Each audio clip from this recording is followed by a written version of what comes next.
இந்த மாலை நேரத்தில் அவர் இல்லாமல் நாம் ஒரு நாளும் ஒருபோதும் நாம் வாழவே முடியாது. அல்லேலூயா. ஆகவே ஆண்டவருடைய சமூகத்தில் நாம் எல்லாரும் ஸ்தோத்திர கண்களை மூடி ஜெபிக்கலாம்.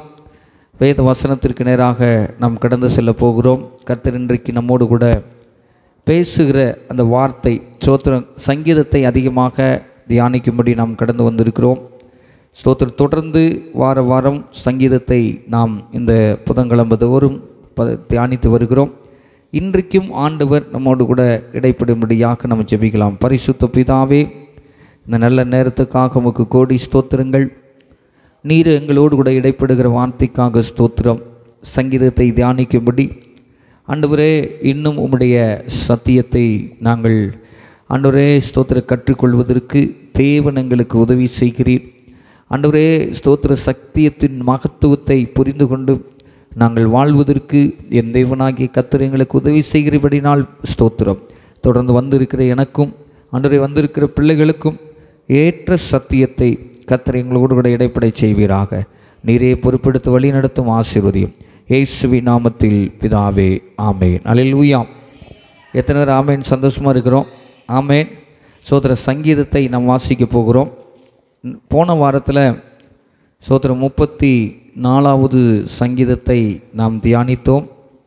இந்த வாரத்தில் 35வது சங்கீதத்தை நாம் தியானிக்க போகிறோம். 35வது சங்கீதத்தை திருப்பினீர்கள் என்றால் அதில் தாவீதின் சங்கீதம் என்று எழுதப்பட்டிருக்கிறது.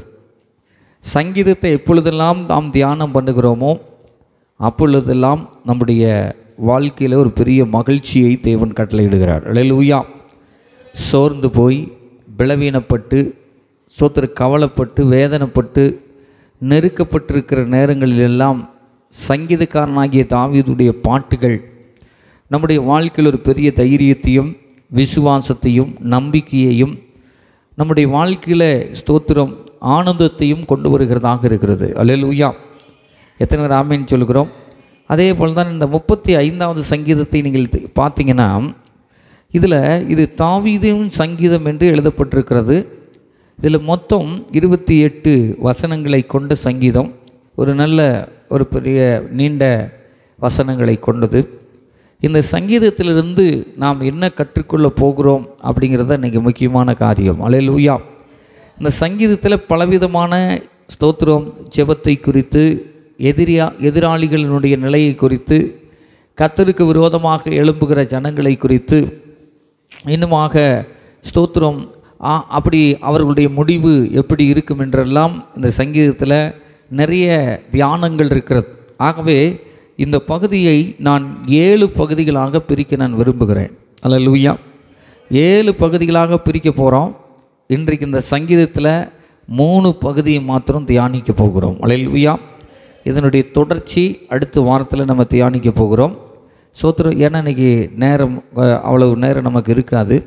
ஆகவே ஸ்தோத்திரம் இந்த 7 பகுதிகளில் முதல் 3 பகுதிகளை நாம் தியானிக்க போகிறோம். ஸ்தோத்திரம். அதில் முதல் 3 பகுதி என்று எடுத்துக்கொண்டால் 1 முதல் 3 வசனங்களை முதலாவது ஒரு பகுதியாக நம்ம தியானிக்க போகிறோம். 1 முதல் 3 வசனங்கள் ஸ்தோத்திரம் நான் வாசிக்கிறேன். நீங்கள் கவனிங்க. கர்த்தாவே, நீர் என் வழக்காளிகளோடு வழக்காடி என்னோடு யுத்தம் பண்ணவர்களோட யுத்தம் பண்ணும்.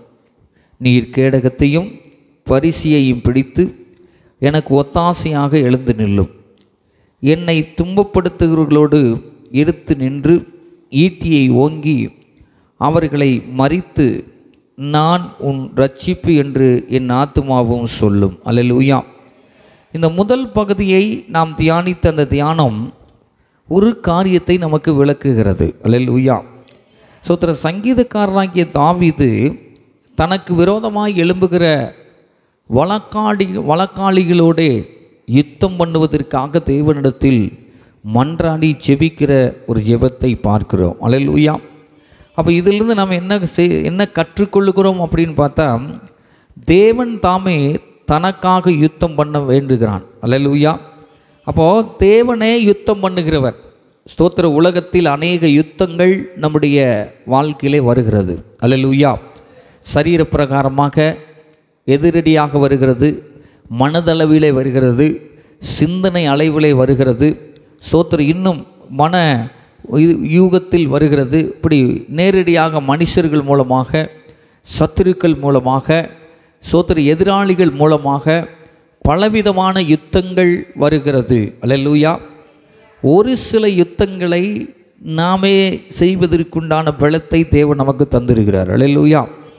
சிலதெல்லாம் கர்த்தர் தான் யுத்தம் பண்ணணும். ஸ்தோத்திரம், கர்த்தர் தான் யுத்தம் செய்கிறவராக இருக்கிறார். ஆகையினால ஸ்தோத்திரம், நம்முடைய மனதுனா நம்ம கண்ட்ரோல் பண்ணிக்கலாம், நம்முடைய சிந்தனை என்றால் நம்ம கண்ட்ரோல் பண்ணிக்கலாம், நம்முடைய எண்ணங்கள்னால் நாம் கண்ட்ரோல் பண்ணி யுத்தம் பண்ணி தேவ சமூகத்தில் ஜெயம் எடுக்க முடியும். ஆனால் எதிராளிகள், சத்துரு, ஸ்தோத்திரம் இன்னுமாக வருகிறவர்களோடு, வழக்காடுவர்களோடு யுத்தம் பண்ணுகிறது கர்த்தரால் மட்டும்தான் முடியும். அல்லேலூயா. அதுக்காக தான் அவன் ஜெபம் பண்ணுறான். கர்த்தாவே, நீர் என் வழக்காளிகளோட வழக்காடி என்னோடு யுத்தம் பண்ணுகிறவர்களோட யுத்தம் பண்ணும். ஏன் அப்படி சொல்கிறான்? எனக்கு பலன் கிடையாது. அல்லேலூயா. அவர்களோடு யுத்தம் பண்ணுறதுக்கு எனக்கு பலன் கிடையாது. ஆனால் அந்த பலன் எங்கே இருக்கிறது? உம்மிடத்தில் தான் இருக்கிறது. அல்லேலூயா. நான் போகணும் அவசியம் இல்லை, நீங்கள் என்ன செய்யுங்க, யுத்தம் பண்ணுங்கள் என்று சொல்லி சங்கீதக்காரனாகி தாவீது தேவனிடத்தில் மன்றாடுகிற முதல் பகுதி 1 முதல் 3 வசனங்கள். அல்லேலூயா. நீங்கள் ஒரு வசனத்தை நீங்கள் வாசித்து பார்த்தீங்கன்னா யுத்தத்தை குறித்து சொல்லப்பட்டிருக்கிறது. சங்கீதம் 46வது ஸ்தோத்திரம் 4வது சங்கீதம் 6வது வசனம் நினைக்கிறேன், வாசித்து பாருங்கள். சங்கீதம் 4:6 வாசிக்கலாம்.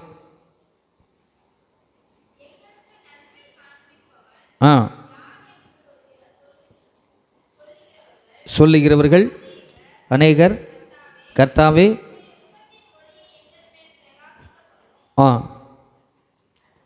சரி, 46வது சங்கீதம் திருப்பிக்கலாம். 46வது சங்கீதத்தில் சொல்லப்பட்டிருக்கிறது, வாசிக்கலாம். 46வது சங்கீதம்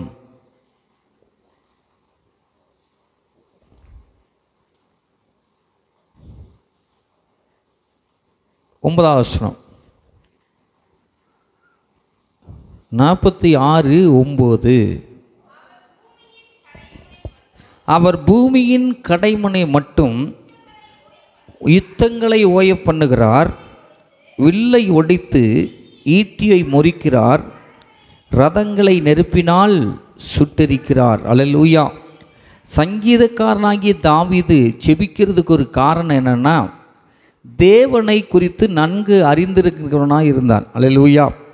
தேவனை குறித்து நல்ல ஸ்தோத்திரம் தெரிந்து அறிந்து வைத்திருக்கிறவனாக இருந்தான்.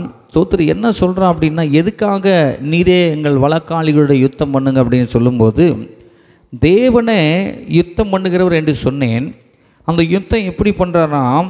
பூமியின் ஸ்தோத்திரம் கடைமுனை மட்டும் யுத்தங்களை ஓய பண்ணுகிறவர். அல்லேலூயா. அப்போ பூமியின் கடைமுனை மட்டும் என்னென்ன, கடைசி பகுதி வரைக்கும் யுத்தங்களை ஓய பண்ணுகிற தேவன் அவராக இருக்கின்றார். அல்லேலூயா.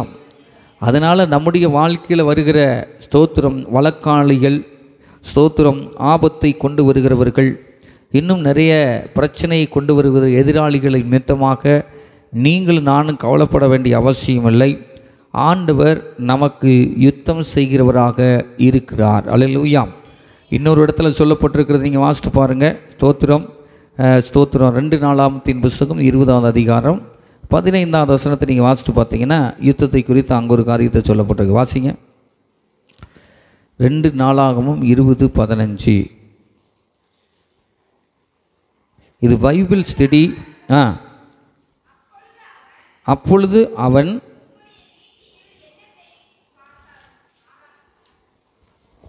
2 நாளாகமத்தின் புஸ்தகம் 20வது அதிகாரம் 15வது வசனம் நானே வாசிக்கிறேன்.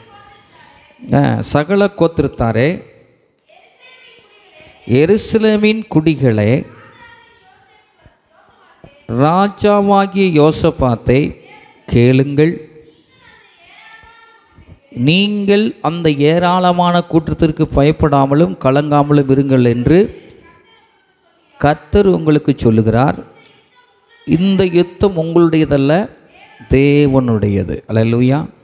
எத்தனை பேர் ஆமென் சொல்கிறீங்க? தேவனுடைய யுத்தம். கர்த்தருடைய பிள்ளைகளுக்கு யார் விரோதமாக எழும்பினாலும் வழக்காடினாலும் அது தேவனுக்கு விரோதமாய் செயல்படுகிற காரியமாக இருக்கிறது. அந்த யுத்தத்தை குறித்து நாம் கவலைப்பட வேண்டிய அவசியம் இல்லை. கர்த்தரே யுத்தம் செய்கிறவராக இருக்கிறார். அல்லேலூயா. எத்தனை ஆமென் சொல்கிறீங்க? ஆகவே பூமியின் கடைமுனை மட்டும் யுத்தம் செய்கிறவர் சொல்கிறாரு, நீங்கள் சும்மா இருப்பீங்க, நான் யுத்தம் பண்ணுவேன். அல்லேலூயா. யுத்தம் உங்களுடையதல்ல. அப்போது அதுக்காக தான் சங்கீதக்காரனாகிய தாவீது என்ன பண்ணுறார் அப்படின்னா, வழக்காளிகளோட நீர் எழும்பி என்ன செய்யுங்க, யுத்தம் செய்யுங்கப்பான்னு சொல்லி அங்கே ஸ்தோத்திரம் என்ன பண்ணுறான்னா ஜெபிக்கிறான். அல்லேலூயா. எப்படி கேடகத்தையும் பரிசையும் பிடித்து கொண்டு ஸ்தோத்திரம் எனக்கு ஒத்தாசையாக பண்ணும், யுத்தம் பண்ணும். அல்லேலூயா. எழுந்து நில்லும் என்று சொல்கிறான். ஆகவே நீங்கள் நானும் தேவனோடு கூட ஸ்தோத்திரம் உறவாடுகிற நீங்களும் நானும் ஆண்டவர் நமக்கு விரோதமாக எழும்புகிற காரியத்தை யுத்தம் செய்ய அவரால் மட்டும்தான் முடியும். அல்லேலூயா. அதான் வேதம் சொல்லுகிறது, மாமிசத்தோடும் இரத்தத்தோடும் உங்களுக்கு போராட்டம் இல்லை, வானமண்டலத்தில் இருக்கிற பொல்லாத ஆவிகளோடும் சேனைகளோடும் போராட்டம் உண்டு. அல்லேலூயா. நம்முடைய சரீரத்தை போராடுறதை காட்டிலும் வானமண்டலத்தின் பொல்லாத ஆவிகள் மனுஷன் மூலமாக வழக்காடி கொண்டிருக்கிறது. அல்லேலூயா. ஆகவே அப்படிப்பட்ட யுத்தத்தை கர்த்தரால் மட்டும்தான் செய்ய முடியும். ஆகவே நீங்கள் நானும் அந்த எதிராளிகள் வழக்காடி வருகிறவர்கள் இவர்களை முறியடிக்கும்படி ஆண்டவர் யுத்தத்தை நடப்பிக்கும்படியாய் அவரிடத்தில் நீங்களும் நானும் ஸ்தோத்திரம் ஆண்டவரிடத்தில் செபிக்க வேண்டும். அல்லேலூயா. ரெண்டாவது பகுதி பாருங்கள். ஸ்தோத்திரம் உங்களுக்கு நான் சொல்லி காமிக்கிறேன். ஸ்தோத்திரம் ரெண்டாவது பகுதி அதே 35வது அதிகாரத்தில் 4வது வசனத்திலிருந்து 8வது வசனம் வரைக்கும் ஒரு பகுதி. ஸ்தோத்திரம் நான் வாசிக்கிறேன், நீங்கள் கவனமாக கேளுங்க.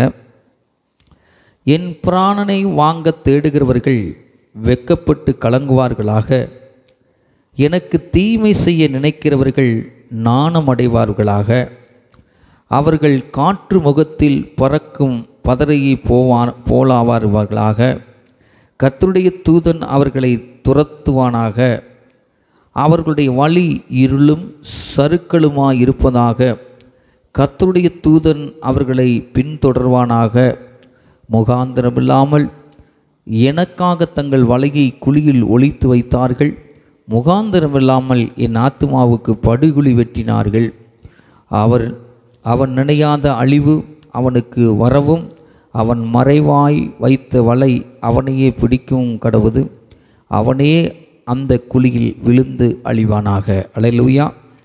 இது ரெண்டாவது பகுதி. இந்த ரெண்டாவது பகுதி என்னத்தை குறிக்குது அப்படின்னு சொன்னாக்க, இதை நீங்கள் வாசித்து பார்த்தீங்கன்னா ஒரு காரியத்தை வெளிப்படுத்துகிறார். முதல்ல சொன்ன யுத்தம் நம்முடையதல்ல, கர்த்தருடையது. அல்லேலூயா. கர்த்தரே யுத்தத்தை செய்கிறவர். அநேக வேதத்தில் நீங்கள் பார்த்தீங்கன்னா அநேக தேவ மனுஷர்களுக்கு கர்த்தர் ஆதரவாக இருந்து துணையாக இருந்து யுத்தத்தை நடப்பித்திருக்கிறார். அல்லேலூயா. ரெண்டாவது பகுதியை நம்ம வாசித்தோம். இதில் தேவனுக்கு விரோதமாய் எழும்பினவர்களின் முடிவை கர்த்தர் இங்கே வைத்திருக்கின்றார். அல்லேலூயா. தேவனுக்கு விரோதமாக எழும்புகிற மனிதனுடைய முடிவு இங்கே எழுதப்பட்டிருக்கிறது. பார்த்தீங்கன்னா நீங்கள் ஆண்டவருக்கு நீங்களும் நானும் பிள்ளைகளாக இருக்கிறோம், அவரை ஆராதிக்கிறோம். நமக்கு விரோதமாக எழும்புகிறவர்கள் யாருக்கு விரோதமாக எழும்புகிறார்கள்? கர்த்தருக்கு விரோதமாக எழும்புகிறார்கள். அல்லேலூயா. அப்போ கர்த்தருக்கு விரோதமாக எழும்பினவர்களின் முடிவை நீங்கள் வேதத்திலே வாசித்தீர்கள் என்றால், ஏரோது கர்த்தருக்கு விரோதமாக எழும்பினான். அல்லேலூயா. எத்தனை பேர் ஆமேன்னு சொல்கிறீங்க? என்ன எழும்பினான் சொல்லுங்க, கொஞ்சம் பார்க்கலாம். இந்த பைபிள் ஸ்டடிங்கிறனால உங்கள் வேத அறிவு கொஞ்சம் நம்ம புதுப்பித்து கொள்ள முடியும். ஏரோது தேவனுக்கு விரோதமாக எப்படி எழும்பினான்?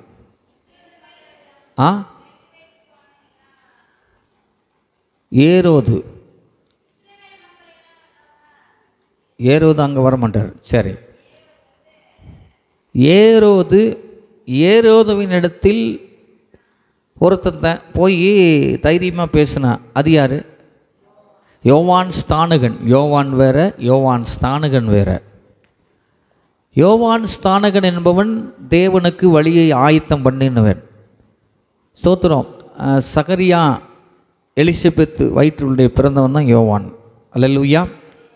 அப்போது ஸ்தோத்திரம், இந்த யோவான் ஸ்தானகன் ஏரோதினிடத்தில் போய் தைரியமாய் பேசுகிறான். அந்த ஏரோதை சொல்கிறேன். அல்லேலூயா. அப்போ இந்த ஏரோது ஸ்தோத்திரம் ஏன் அதாவது ஸ்தோத்திர தேவனுக்கு விரோதமாக என்ன பேசின அப்படின்னா, தேவன் ஸ்தோத்திரம் அவன் மூலமாக கர்த்தர் என்ன செய்தார்? அற்புதங்களை அடையாளங்களை செய்தார். அல்லேலூயா. எத்தனை பேர் ஆமென் சொல்கிறோம்? இந்த அற்புத அடையாளத்தை பார்த்துட்டு எல்லாரும் ஆச்சரியப்பட்டு யோவான் ஸ்நானகனை என்ன செய்கிறார்கள்? இந்த ஏரோதுவை மெச்சிக்கொள்ளுகிறார்கள். மெச்சிக்கொள்ளும் போது ஒரு வார்த்தை சொல்லி விடுகிறான். என்ன சொல்கிறான்? நானே தேவன். அல்லேலூயா. எத்தனை பேர் ஆமென் சொல்கிறோம்? விரோதமாக எழும்பிட்டான். அப்போ அவனை எப்படி ஆண்டவர் அடித்தார், புழு புழுத்து செத்தான் என்று வேதம் சொல்லுகிறது. அல்லேலூயா. அப்போ நான் என்ன சொல்லுவார் அப்படின்னா, தேவனுக்கு விரோதமாக துணிகரமாக எழும்புகிறவர்கள் ஒரு சாய்ஸ் கொடுப்பார், 2 சாய்ஸ் கொடுப்பார், 3 சாய்ஸ் கொடுத்து அதுலேயும் மனம் திரும்பாத பட்சத்தில் தேவன் அடிப்பவர் அல்ல, தேவன் விட்டு விடுகிறவர். அந்த விட்டு விடுகிற சூழ்நிலை வரும்போது சத்துரு என்ன பண்ணுறான்னா அதை பயன்படுத்தி கொள்ளுகிறான். அல்லேலூயா. ஆனால் இங்கே தேவனே அடித்தார்னு இருக்கு.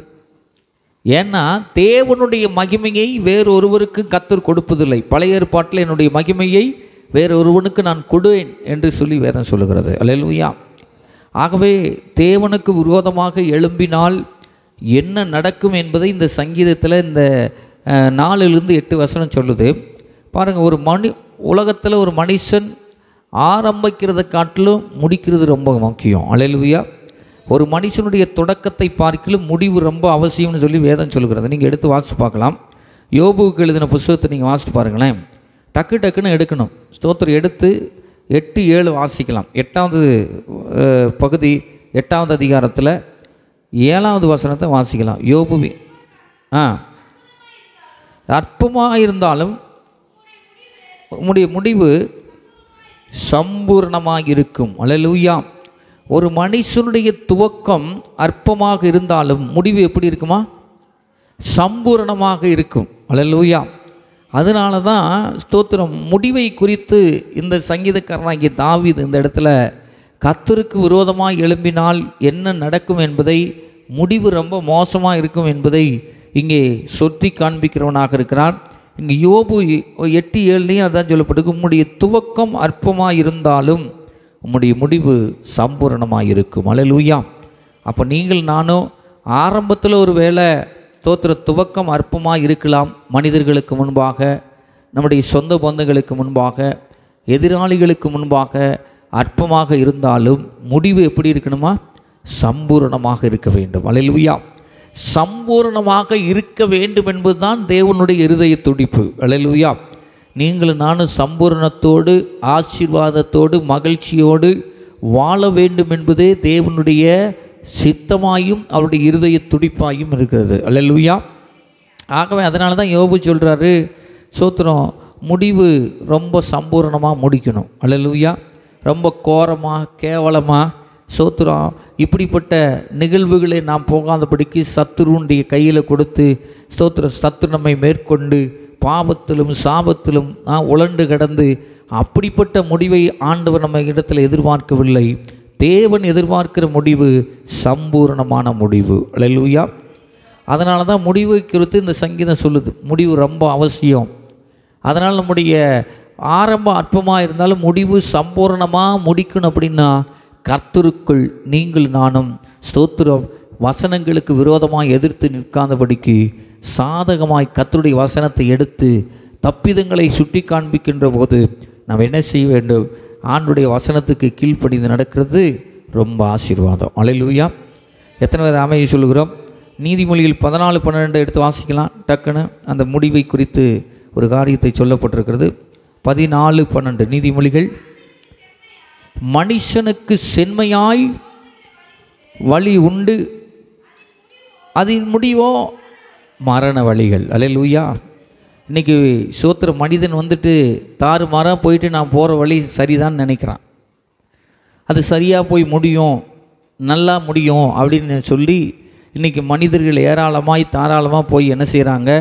முடிவில் போய் இது சரியாக தான் முடியும்னு போகிறாங்க. ஆனால் அந்த முடிவு வந்துட்டு அவனுக்கு என்ன எப்படியா மாறுதான்? மரண வழிகளாக மாறுகிறது. அல்லேலூயா. 14-12 அற்புதமாய் நீதிமொழிகள் ஆசான் எழுதுகிறான். சோத்திரம் மனுஷனுக்கு செம்மையாய் தோன்றுகிற வழி உண்டு, அதன் முடிவோ மரண வழிகள். அல்லேலூயா. அதனால் தேவனுடைய சமூகத்தில் இருக்கிற நீங்களும் நானும் நாம் சுயமாய் எதையும் செய்து விடாதபடிக்கு கர்த்தருடைய சமூகத்தில் ஆலோசனைகளை கேட்டு நம்முடைய செம்மையான வழியில் நடத்துகிற தேவனை சார்ந்து நாம் என்ன செய்ய வேண்டும்? போகணும். அல்லேலூயா. அப்படி போவோமானால் நாம் போய் சேருகிற இடத்துல கடைசி வரைக்கும் செம்மையான வழியாக முடிவு சம்பூர்ணமாக கர்த்தர் நமக்கு முடிக்க உதவி செய்வார். அல்லேலூயா. மத்தேயு 10:22 டக்குன்னு வாசிக்கலாம். மத்தேயு சுவிசேஷம் 10வது அதிகாரம் 22வது வசனம். 10:22 வாசிக்கலாம். நீங்கள் 10:22 என் நாமத்தின் நிமித்தம் நீங்கள் எல்லாராலும் பகைக்கப்படுவீர்கள், முடிவு பரியந்தம் நிலைத்து நிற்பவனே ரட்சிக்கப்பட்டவன். இங்கே பாருங்கள், முடிவு பரியந்தம். அல்லேலூயா. இந்த சம்பூர்ணமான முடிவுக்கு போகாதபடிக்கு அநேக பிரச்சனைகள் நம்முடைய வாழ்க்கையில் வரலாம். ஸ்தோத்திரம்.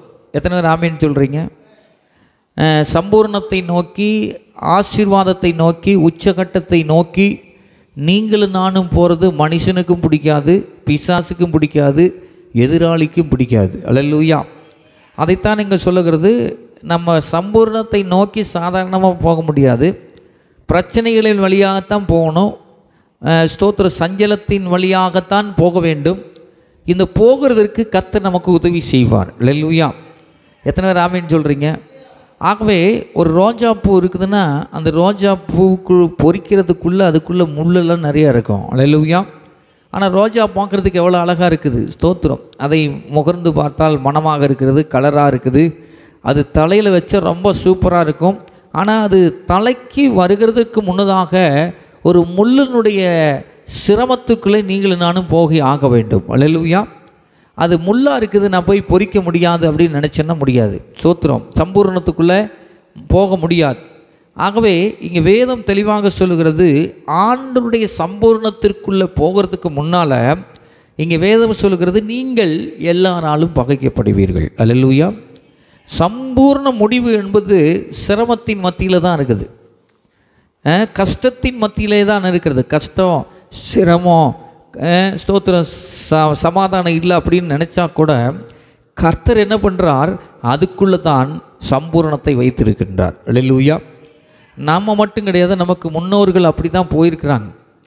ஆனால் இந்த கஷ்டம், வேதனை, நெருக்கம், எதிராளி, பகையாளி, ஸ்தோத்திரம், வழக்காடுகிறவர்கள், இவங்க எல்லாம் வருவாங்க. வந்தாலும் அவர்களை பேஸ் பண்ணுறதுக்கு கர்த்தர் நமக்கு முன்னாலே கடந்து செல்வார். அல்லேலூயா. இதுதான் நம்ம புரிந்து கொள்ளக்கூடிய விஷயம். அப்போ முடிவு நிலைத்து நிற்கணும் கடைசி வரைக்கும். ஆண்டவர் நடத்துகிற அந்த செம்மையான வழியிலே, இடுக்கமான வழியிலே நீங்கள் நானும் எவ்வளவு பிரச்சனை வந்தாலும் அந்த பரிபூர்ண முடிவை நோக்கி நீங்கள் நானும் போக வேண்டும். அல்லேலூயா. அதுதான் இங்கே சொல்லப்பட்டிருக்கிறது. என் நாமத்தின் நிமித்தம், ஏதோ நீங்கள் நானும் பண்ணின பிரச்சனை இல்லை, கர்த்தருடைய காரியத்தை செய்கிற போது, கர்த்தருக்காக நம்ம நிற்கும்போது, கர்த்தருக்காக காரியங்களை செயல்படுத்தும் போது, கர்த்தருக்காக நம்ம ஓடும்போது, கர்த்தருடைய காரியங்களில் ஈடுபடும் பொழுது நீங்களும் நானும் பகைக்கப்படுவோம். அல்லேலூயா. எத்தனை பேர் ஆமேன்னு சொல்கிறோம்? ஆனால் அந்த பகைக்கப்படுகிற சூழ்நிலையெல்லாம் பார்த்துட்டு இது எதுக்கிட நமக்கு வம்பு அப்படின்னு சொல்லி நம்ம வந்துட்டோம் அப்படின்னா நம்முடைய முடிவு சம்பூர்ணமாக இருக்காது. அல்லேலூயா.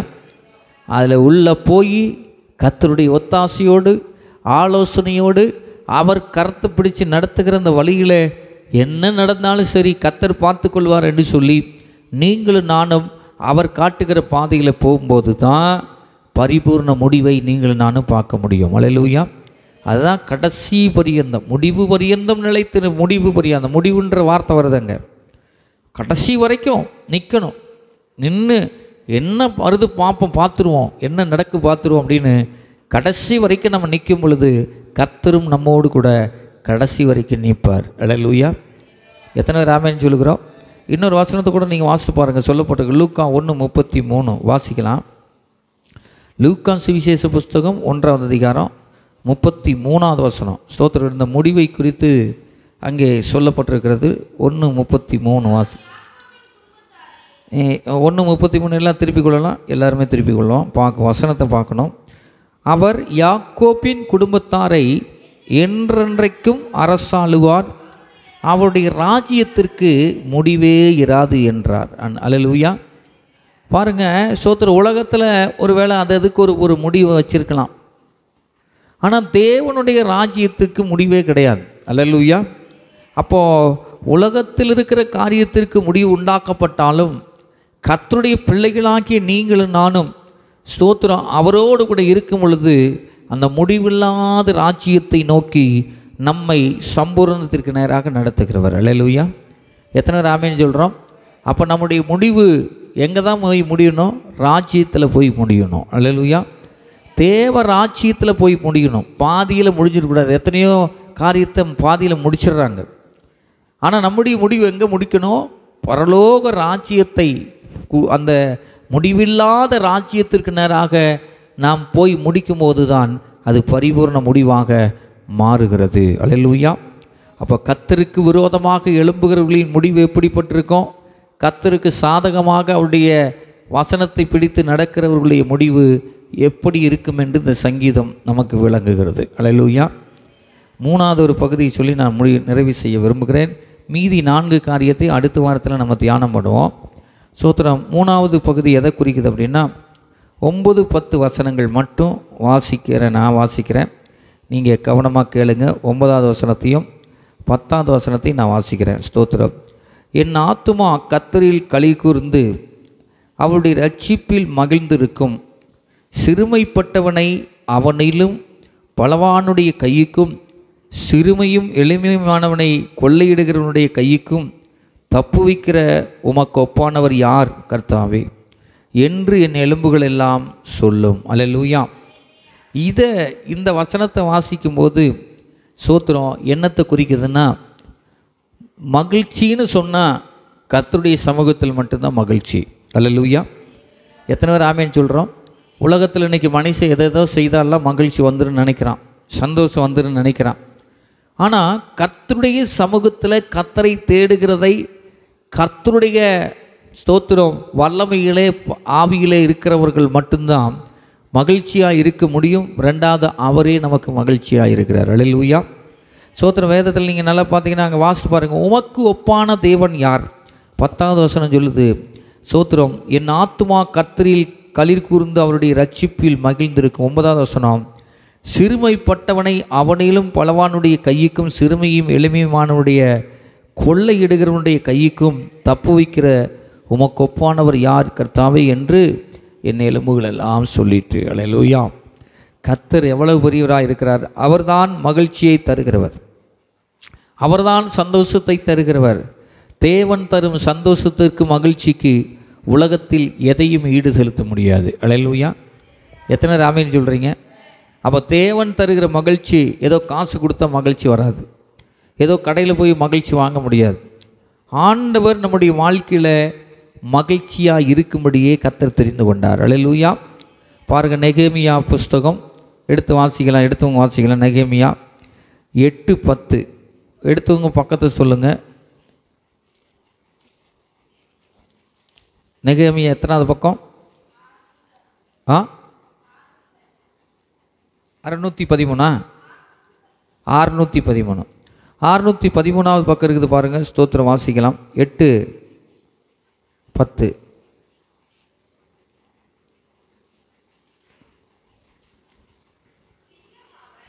பின்னும் அவன் அவர்களை நோக்கி, நீங்கள் போய் கொழுமையானதை புசித்து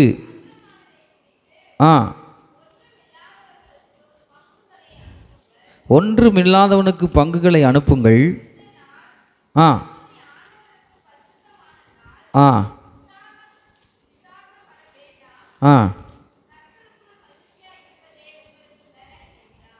எப்படி இருக்கிறதா? கர்த்தருக்குள் மகிழ்ச்சியாக இருப்பதே நம்முடைய பலன். அல்லேலூயா. மகிழ்ச்சி எங்கிருந்து வருகிறது? வேதம் சொல்லுகிறது நெகேமியா 8:10 கர்த்தருக்குள் மகிழ்ச்சியாக இருப்பதே நமது பலன். அல்லேலூயா. அப்போ மகிழ்ச்சி கர்த்தர் தராரா வேறு யாரும் தரா? அப்போ இதிலிருந்து என்ன தெரிகிறது?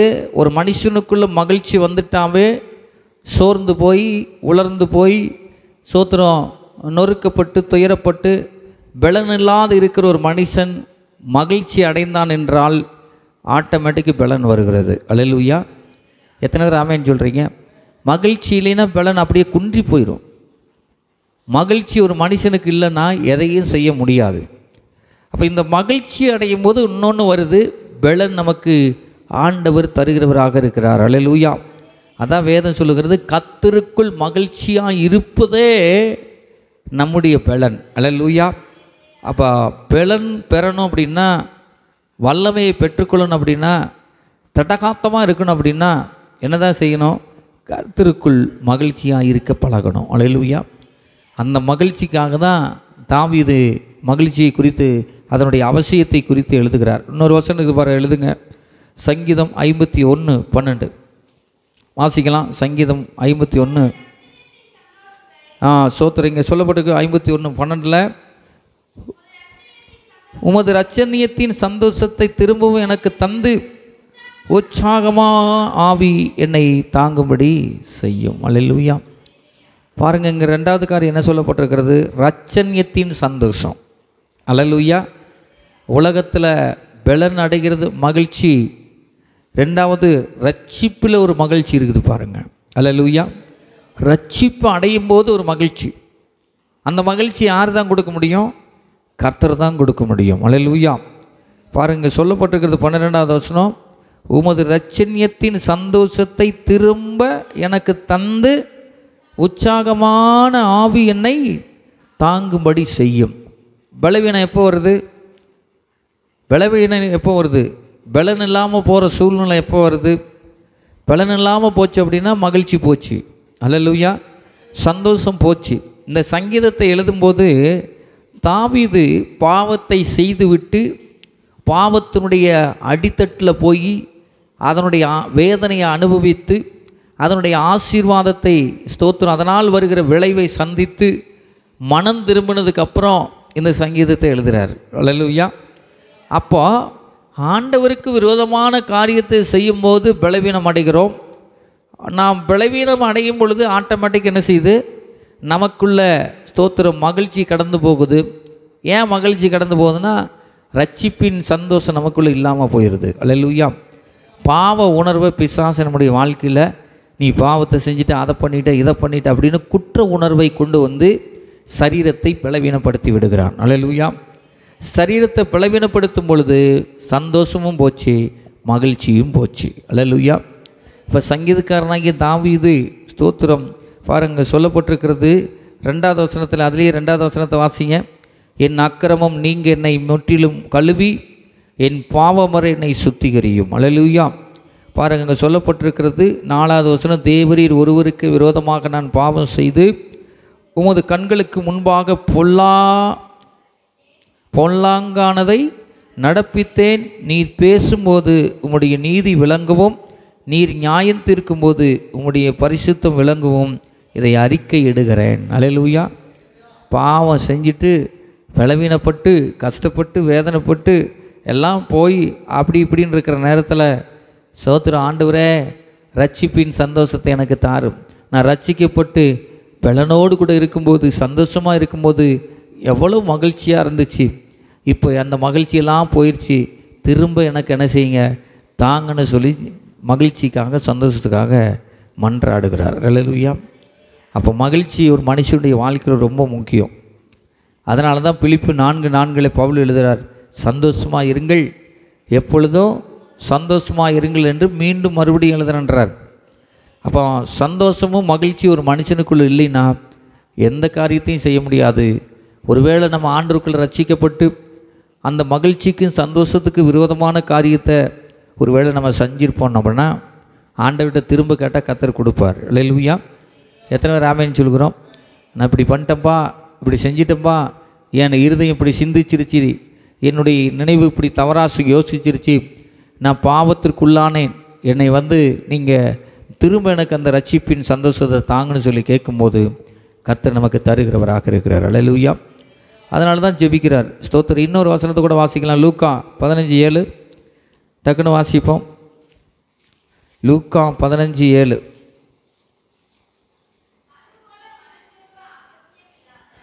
அதுபோல மனம் திரும்ப அவசியமில்லாத 99 நீதிமான்களை குறித்து சந்தோஷம் உண்டாகிறதை பார்க்கிலும் மனம் திரும்புகிற ஒரு பாவியின் மித்தம் பரலோகத்தில் மிகுந்த சந்தோஷம் உண்டாயிருக்கும் என்று உங்களுக்கு சொல்லுகிறேன். அல்லேலூயா. இயேசுவே. அதனால தான் சங்கீதக்காரன் தாவீது என்ன பண்ணுறாரு? மனம் திரும்புகிறாரு. அல்லேலூயா. மனம் திரும்புறதுனால ஸ்தோத்திரம், முதல்ல ரட்சிக்கப்பட்டு ஸ்தோத்திரம் ஆண்டவருக்கு நம்ம ஒப்பு கொடுக்கப்பட்ட போது எவ்வளோ மகிழ்ச்சி சந்தோஷம் இருந்ததோ அதை காட்டிலும் ஸ்தோத்திரம் நாம் பாவம் செய்து தேவனுக்கு விரோதமான காரியத்தை செய்து மனம் திரும்பும்போது முதல்ல நாம் சந்தோஷப்படுறோம். ஆண்டவர்கிட்ட ஒப்பு கொடுக்கும்போது முதல் அனுபவத்தில் நீங்கள் நானும் சந்தோஷப்படுகிறோம். ரெண்டாவது நாம் மனம் திரும்பும்போது பரலோகம் சந்தோஷப்படுகிறது. அல்லேலூயா. எத்தனை ராமேன்னு சொல்லுகிறோம்? அதனால தான் ஆண்டவர் சொல்கிறாரு, ஒரு பாவி 99 பேரை பற்றி கவலை கிடையாது. ஏன் அந்த ஒரு மனிதனை ஸ்தோத்திரம் மனம் திரும்பும்போது பரலோகமே சந்தோஷப்படுதுன்னா, ஒரு ஆத்மாவும் அழிந்து போவது தேவனுக்கு சித்தமல்ல. அல்லேலூயா. அப்போ அந்த ஒருங்கிற காரியத்தை எடுத்துக்கிட்டிங்கன்னா தாவீது அதனால தான் என்ன பண்ணார்? மிகுந்த சந்தோஷத்துக்குள்ளாய் போகணுமே, என் ஆத்மா பாவத்தில் விழுந்துருச்சு அப்படின்னு சொல்லி சந்தோஷத்தை இழந்தவனாக, மகிழ்ச்சி இழந்தவனாக இங்கே இந்த 35வது சங்கீதத்தில் மகிழ்ச்சியை பெருசாக காமிக்கிறார். அல்லேலூயா. தேவன் மட்டும்தான் மகிழ்ச்சியை தர முடியும், சந்தோஷத்தை தர முடியும். ஆகவே இந்த 3 பகுதிகளிலே தேவன் முதலாவது சோத்திரம் நம்ம ஆண்டவர் அந்த வசனத்தில் தேவனே நமக்கு யுத்தம் செய்கிறவர். அல்லேலூயா. ரெண்டாவது காரியம் சொன்னேன், கர்த்தருக்கு விரோதமாய் எழும்புகிறவருடைய முடிவு. அல்லேலூயா. அப்போனா என்ன சொன்னேன்? ஒரு மனுஷனுடைய முடிவு ரொம்ப முக்கியம். மூணாவது, தேவனே மகிழ்ச்சியை தருகிறவர். அல்லேலூயா. இந்த 3 காரியத்தை இன்றைக்கி நம்ம தியானம் பண்ணியிருக்கிறோம். மீதியாக இருக்கிற 4 காரியத்தை அடுத்த வாரத்தில் நம்ம அதை கண்டினியூ பண்ணலாம். நம்ம எல்லோரும் கண்களை மூடி தேவன் நமக்கு யுத்தம் செய்யும்படியாக சோத்திரம். தேவன் நமக்கு வருகிற வழக்காடுகிற நமக்கு விரோதமாக எழும்புகிற பிசாசு கிரிகிகள், சோத்திர அசுத்த அந்தகார வல்லமைகள், மனுஷனுடைய செயல்பாடுகள் எல்லாவற்றுக்கும் தேவனே யுத்தத்தை செய்கிறவராக இருக்கிறார். ஆகவே நீரே எங்களுக்கு யுத்தம் செய்யும் ஆண்டவரே. யுத்தத்தை செய்யக்கூடிய பலன் எங்களிடத்தில் இல்லை. நீரே எல்லா யுத்தத்தையும் செய்து எங்களை உடைய பிள்ளைகளாக ஆண்டவரே நீர் மாற்றி வைத்திருக்கிறீர். திரும்ப எங்களுக்கு விரோதமாக எழும்புகிற வழக்காடுகிற சத்துருக்களை மேற்கொள்ளக்கூடிய யுத்தத்தை நீங்கள் செய்யுங்கப்பா. நீரே யுத்தத்தை செய்கிறவர் ஆண்டவரே. விசேஷமாக எங்களுக்கு ஸ்தோத்திரம், முடிவு, எங்களுடைய முடிவு சம்பூர்ணமாக இருக்க கர்த்தர் உதவி செய்யுங்க. நாங்கள் முடிவு வரியந்தம் நிலைத்து நிற்க உதவி செய்யுங்க ஆண்டவரே. முறுமுறுக்காமல் ஆண்டவரே உமக்கு விரோதமான காரியத்தை செய்யாமல் ஆண்டவரே உம்முடைய வசனத்துக்கு கீழ்ப்படிந்து நீர் காட்டுகிற வழியிலே நாங்கள் கடந்து சென்று அந்த முடிவிராத ராஜ்யத்தை நோக்கி நாங்கள் கடந்து செல்ல ஆண்டவரே அந்த முடிவு சம்பூர்ணமான முடிவுக்கு நேராக கர்த்தர் எங்களை நடத்துங்கப்பா. ஆண்டவரே ஸ்தோத்திரம். எங்களை சந்தோஷத்தை விட்டு சீர்குலைக்க செய்கிற அப்பப்போ வருகிற எல்லா பிரச்சனைகளுக்கு எங்களை விலக்கி எங்களுக்கு கொடுத்திருக்கிற இந்த ரட்சிப்பின் சந்தோஷத்தை நாங்கள் காத்துக்கொள்ள ஆண்டவரே நீரே மகிழ்ச்சியாக இருக்கிறீர், சந்தோஷமாக இருக்கிறீர். ஆண்டவரே நீரே எங்களுக்கு ஆண்டவரே ஸ்தோத்திரம் சந்தோஷத்தை மகிழ்ச்சியும் தருகிறவராக இருக்கிறீர். எங்களுக்கு கொடுத்திருக்கிற அந்த சந்தோஷத்தையும் மகிழ்ச்சியும் நாங்கள் இழந்து விடாதபடிக்கு ஆண்டவரே ஸ்தோத்திரம் உங்களுக்குள்ளே நாங்கள் மகிழ்ந்து களீர் கூற கர்த்தர் எங்களுக்கு அனுக்கிரகம் செய்யுங்க சுவாமி. ஆண்டவரே மை துதிக்கிறோம். ஆண்டவரே நீரே ஒரு பாவி மனம் திரும்புதலில் மித்தம் பரலோக ராஜ்யம் சந்தோஷப்படுகிறது என்று சொன்னீரே. ஆண்டவரே இந்த மகிழ்ச்சி எங்களுக்குள்ளே எப்பொழுதும் நிலைத்து தங்கி தாமரிக்கட்டும் ஆண்டவரே. அப்பா உம்முடைய கரத்தில் ஒப்பு கொடுக்கிறோம். இந்த 35வது சங்கீதத்தில் ஆண்டவரே முதல் பகுதியில் கர்த்தர் எங்களுக்கு நீர் கற்றுக் கொடுத்த வார்த்தைகளுக்காக ஸ்தோத்திரம். தொடர்ந்து நாங்கள் ஆண்டவரே நீங்கள் சொல்லப்பட்ட ஆலோசனையின்படி இன்றைக்கு கற்றுக்கொண்ட சத்தியத்தின்படி நிலைத்து நிற்க கர்த்தர் எங்களுக்கு அனுக்கிரகம் செய்யும். உம்முடைய கரத்தில் ஒப்பு கொடுக்கிறோம். நீரே பொறுப்படுத்தி வழி நடத்தும் ஆசீர்வதியும். இயேசுவின் நாமத்தில் பிதாவே, ஆமென்.